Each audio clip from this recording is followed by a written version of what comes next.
Hello, I'm Juan Davies, Chief Creative Officer at KCTM PBS SoCal, and we're partnering with the newsroom of KPCC and LAist on a daily reporter roundup. Today, LA officials met to discuss the outdoor dining ban with very different outcomes. Here's Helena with more details.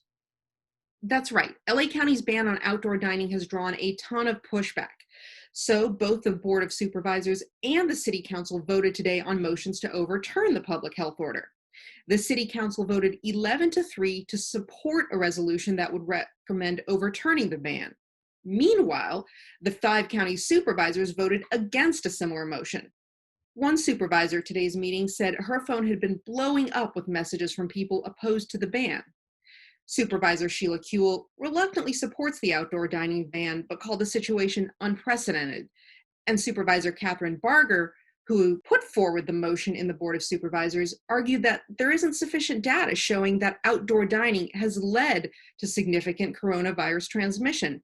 So you're seeing a lot of contention, and you're seeing just how divisive this outdoor dining ban really is.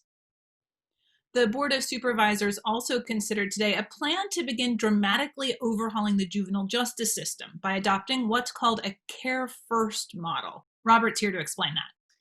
Yeah, so while the number of juveniles in detention has dropped considerably over the years, LA County currently holds some 500 young people in its locked facilities. It's one of the largest juvenile justice systems in the country, and youth of color are significantly overrepresented. And in 2018, the average annual cost to incarcerate a child in a county juvenile hall in California was more than $250,000. Advocates say that's money wasted and that the system is not working for youth.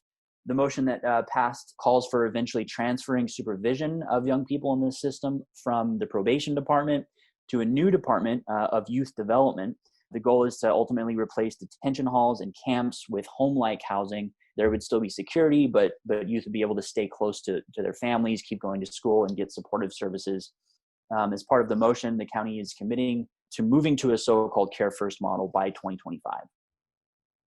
And we're sticking with the supervisors today because they make a lot of big decisions for LA County. But one thing they're not going to get to decide anymore is how the county's voting district should be drawn.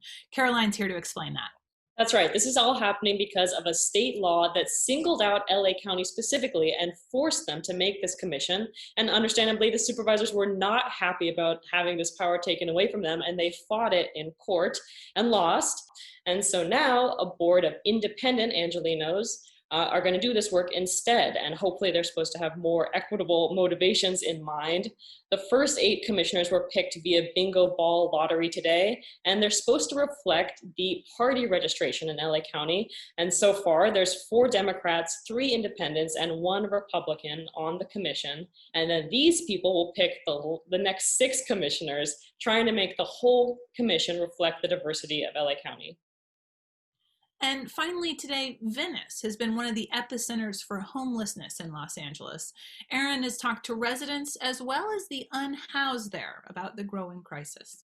Yeah, my reporting focused on one encampment in particular in a residential part of Venice near Penmar Golf Course, which was until last month home to about 100 unhoused people.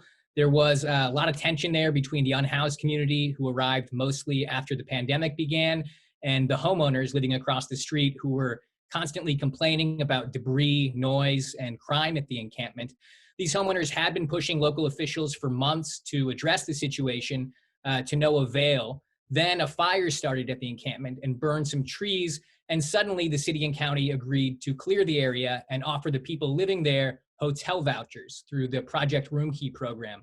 So about 70 people moved into motels temporarily, and the rest have simply moved along to set up their tents in other parts of Venice. So I've been exploring kind of how this rare effort came to be and what it's meant for the unhoused and the housed neighbors involved.